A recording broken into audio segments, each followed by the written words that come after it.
ಆಂಧ್ರಪ್ರದೇಶದ ಶ್ರೀಕಾಕುಳಂ ಜಿಲ್ಲೆಯ ದೇಗುಲದಲ್ಲಿ ಇಂದು ಘೋರ ದುರಂತವೊಂದು ಸಂಭವಿಸಿದೆ. ಶ್ರೀಕಾಕುಳಂನ ಕಾಶಿಬುಗ್ಗ ಪಟ್ಟಣದ ಶ್ರೀ ವೆಂಕಟೇಶ್ವರ ಸ್ವಾಮಿ ದೇವಾಲಯದಲ್ಲಿ ಕಾರ್ತಿಕ ಮಾಸದ ಏಕಾದಶಿ ಪ್ರಯುಕ್ತ ಹೆಚ್ಚಿನ ಜನಸಂಖ್ಯೆಯಲ್ಲಿ ಭಕ್ತರು ಆಗಮಿಸಿದ್ದಾರೆ. ಈ ಸಂದರ್ಭದಲ್ಲಿ ಕಾಲ್ತುಳಿತ ಸಂಭವಿಸಿದ್ದು 9 ಮಂದಿ ಸಾವನ್ನಪ್ಪಿದ್ದಾರೆ, 16 ಮಂದಿ ಗಾಯಗೊಂಡಿದ್ದಾರೆ. ಸಾವಿನ ಸಂಖ್ಯೆ ಹೆಚ್ಚಾಗುವ ಸಾಧ್ಯತೆ ಇದೆ.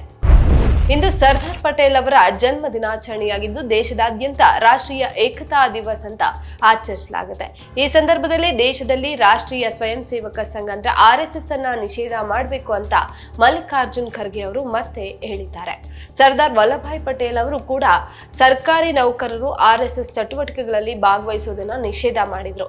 ಇದೀಗ ಮತ್ತೆ RSS ಮೇಲೆ ನಿಷೇಧ ಹೇರಬೇಕಾಗಿದೆ ಅನ್ನೋದು ನನ್ನ ವೈಯಕ್ತಿಕ ಅಭಿಪ್ರಾಯ ಅಂತ ಖರ್ಗೆ ಅವರು ಹೇಳಿದ್ದಾರೆ. ಇದು ಬಿಜೆಪಿ ನಾಯಕರ ಆಕ್ರೋಶಕ್ಕೆ ಕಾರಣ ಆಗಿದೆ.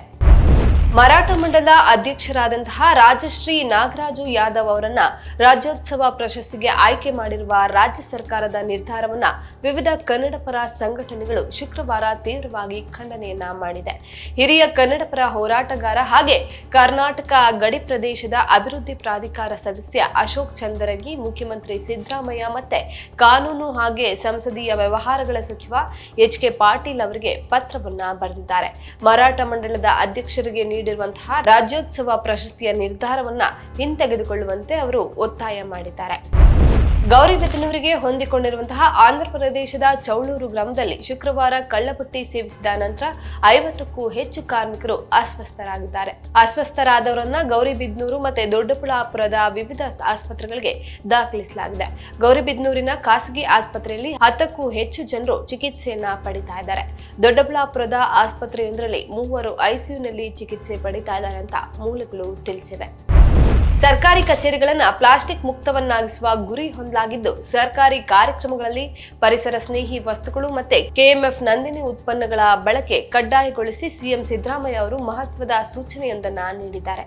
ರಾಜ್ಯದಾದ್ಯಂತ ಎಲ್ಲಾ ಸರ್ಕಾರಿ ಕಚೇರಿಗಳಲ್ಲಿ ಪ್ಲಾಸ್ಟಿಕ್ ಬಾಟಲಿಗಳ ಬದಲಾಗಿ ಪರಿಸರ ಸ್ನೇಹಿ ಪರ್ಯಾಯ ಬಾಟಲಿಗಳನ್ನು ಬಳಸುವಂತೆ ತಿಳಿಸಿದ್ದಾರೆ. ರಾಜ್ಯಾದ್ಯಂತ ಕನ್ನಡ ರಾಜ್ಯೋತ್ಸವ ಸಂಭ್ರಮ ಮನೆ ಮಾಡಿದ್ದು ಸಡಗರದಿಂದ ರಾಜ್ಯೋತ್ಸವನ ಆಚರಿಸೋದಕ್ಕೆ ಇಡೀ ರಾಜ್ಯ ಸಜ್ಜಾಗಿದೆ. ಆದ್ರೆ ಪ್ರತಿ ಬಾರಿ ರಾಜ್ಯೋತ್ಸವದ ವೇಳೆ ಗಡಿ ಜಿಲ್ಲೆ ಬೆಳಗಾವಿ ಸುದ್ದಿಯಲ್ಲಿರುತ್ತೆ.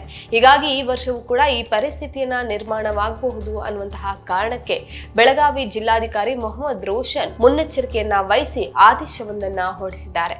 ಶಿವಸೇನೆ ಮುಖಂಡರು ಬೆಳಗಾವಿಯಲ್ಲಿ ನಡೆಯುವಂತಹ ಕರಾಳ ದಿನಗಳಲ್ಲಿ ಪಾಲ್ಗೊಳ್ಳುವ ಬಗ್ಗೆ ಹೇಳಿಕೆಯೊಂದನ್ನ ನೀಡಿದ್ದು ಇದೀಗ 25ಕ್ಕೂ ಹೆಚ್ಚು ಶಿವಸೇನೆಯ ಕಾರ್ಯಕರ್ತರಿಗೆ ಬೆಳಗಾವಿ ಪ್ರವೇಶಿಸುವುದನ್ನ ನಿಷೇಧ ಮಾಡಲಾಗಿದೆ. ಬೆಂಗಳೂರು ಮೆಟ್ರೋ ರೈಲು ನಿಗಮ ನಿಯಮಿತ BMRCL ವತಿಯಿಂದ 70ನೇ ಕನ್ನಡ ರಾಜ್ಯೋತ್ಸವದ ಸಂದರ್ಭದಲ್ಲಿ ನಮ್ಮ ಮೆಟ್ರೋದ ಯೆಲ್ಲೋ ಲೈನ್ನ 5ನೇ ಮೆಟ್ರೋ ರೈಲು ಟ್ರ್ಯಾಕ್ಗೆ ನಿನ್ನೆಯವರೆಗೂ ಯೆಲ್ಲೋ ಲೈನ್ನಲ್ಲಿ 4 ಮೆಟ್ರೋ ಟ್ರೈನ್ಗಳು ಸೇವೆಯನ್ನ ಸಲ್ಲಿಸ್ತಾ ಇತ್ತು. ಇನ್ನು ಮುಂದೆ 5 ಟ್ರೈನ್ಗಳು ಸಂಚಾರ ಮಾಡಲಿವೆ. ಯೆಲ್ಲೋ ಲೈನ್ ಪ್ರಯಾಣಿಕರಿಗೆ ಇದು ಸಂತಸದ ಸುದ್ದಿಯಾಗಿದೆ. ಸಿಡ್ನಿಯಲ್ಲಿ ನಡೆದ ಆಸ್ಟ್ರೇಲಿಯಾದ ವಿರುದ್ಧ 3ನೇ ಏಕದಿನ ಪಂದ್ಯದ ವೇಳೆ ಟೀಂ ಇಂಡಿಯಾದ ಆಟಗಾರ ಶ್ರೇಯಸ್ ಅಯ್ಯರ್ ಗಂಭೀರವಾಗಿ ಗಾಯಗೊಂಡು ಸಿಡ್ನಿಯಲ್ಲಿರುವಂತಹ ಆಸ್ಪತ್ರೆಗೆ ದಾಖಲಾಗಿದ್ರು.